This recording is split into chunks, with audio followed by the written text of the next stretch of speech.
Hello বন্ধুরা, কেমন আছেন? আশা করি খুব ভালো আছেন। দেখেন, আজকে আমি বানাবো ডিম ভাপা। তো আমি একটা একটা করে ডিম ভেঙে নিয়েছি। আমি 5টা ডিম ভেঙে নিয়েছি।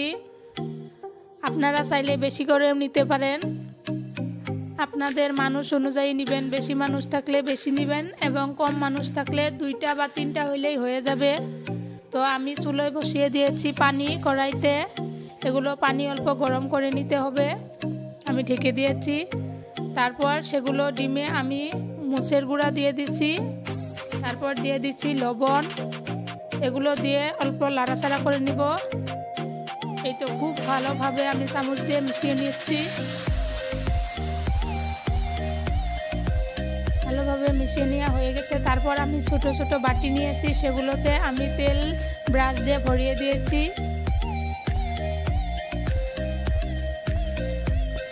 এই তো আমার বাটিতে তেল লাগানো হয়ে গেছে। তারপর সেগুলো বাটিতে আমি ডিম মিশানোগুলো আমি এগুলো নামিয়ে নিয়েছি। সমানভাবে নিয়ে নিচ্ছি সবগুলো বাটিতে। তারপর সেই গরম পানিতে আমি সেগুলো বসিয়ে দিলাম, ভাপ বসিয়ে দিলাম। অল্প ঢেকে রাখতে হবে, তো আমি ঢেকে রাখছি। তারপর আমি চলে গেলাম পাটাতে বাটবো আমি। আমাদের মেশিনটা নষ্ট হয়ে গেছে, তো পেঁয়াজ, কাঁচামরিচ এবং টমেটোগুলো আমি বেটে নিচ্ছি।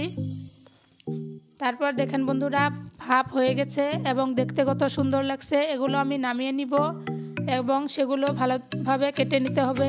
তারপর আমি চলে যাচ্ছি ছাদে। আমাদের ছাদে আমি পেঁয়াজ, তারপর রসুন এবং কাঁচামরিচ এগুলো লাগাচ্ছি। তো সেখান থেকে আমি নিয়ে নিব পেঁয়াজের পাতা। তো এই তো বন্ধুরা, দেখতে পাচ্ছেন পেঁয়াজের পাতাগুলো ভালো হচ্ছিল, কিন্তু এখন অল্প অল্প মরে গেছে। তো আমি এখান থেকে কয়টা পেঁয়াজের পাতা নিয়ে নিব। এগুলো পেঁয়াজের পাতা নিয়ে নিচ্ছি, কারণ এগুলো ছিঁড়ে ছিঁড়ে দিলে স্বাদটা অল্প অন্যরকম আসে, তো সেই জন্য আমি নিয়ে নিচ্ছি।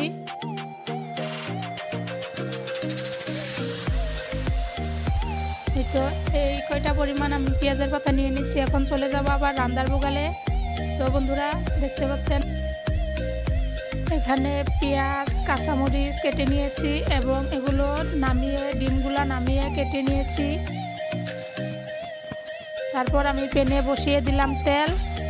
তো সেখানে আমি এগুলো ডিমগুলো কেটে নিয়েছিলাম, সেগুলো একটা একটা করে ভেজে নিব। তো সবগুলো আমি দিয়ে দিয়েছি। এগুলো অল্প ভাজলেই হবে, অত বেশি ভাজতে হবে না। তো আমি অল্প ভেজে নিয়েছি। এই তো বন্ধুরা, দেখতে পাচ্ছেন সবগুলো আমি দিয়ে দিচ্ছি।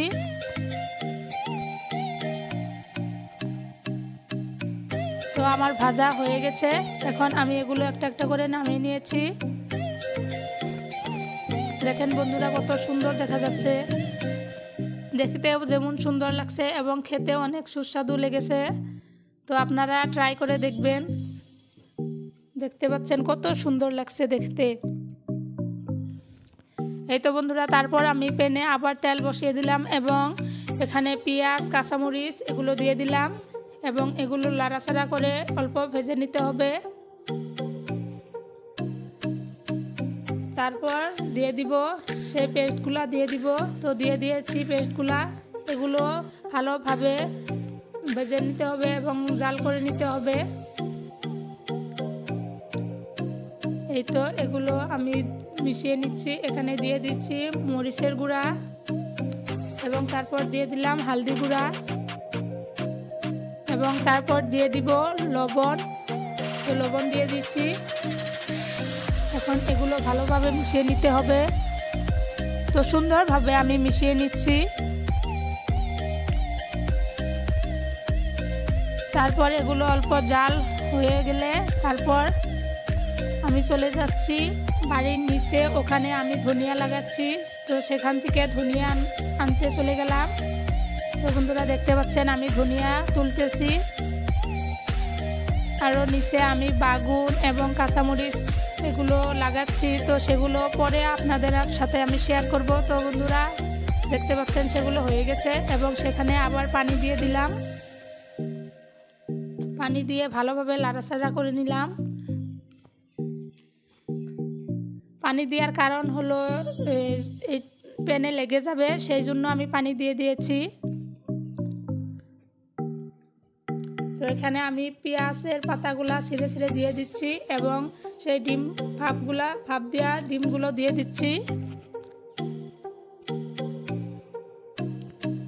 একটা একটা করে সবগুলো দিয়ে দিচ্ছি।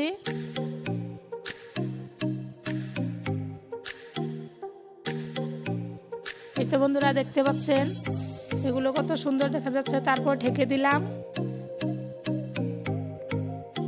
এগুলো অল্প সময় লাগবে হইতে। তো বন্ধুরা দেখতে পাচ্ছেন আমাদের ডিম ভাপাগুলা প্রায় হয়ে গেছে। তারপর দিয়ে দিলাম ধনিয়া পাতাগুলা। তো এগুলো দিয়ে অল্প মিশিয়ে নিব। দেখতে পাচ্ছেন দেখতে কত সুন্দর লাগছে। যেরকম দেখতে লাগে ওরকম খেতেও অনেক সুস্বাদু, অনেক ভালো লাগে। তো আপনারা চাইলে ট্রাই করে দেখতে পারেন, খুব ভালো লাগে। এবং আপনাদের ঘরে ইষ্টি কুটুম আসলে তাদেরও খাওয়াই দেখতে পারেন, তারিফ করবে আপনার। তো বন্ধুরা বাই বাই।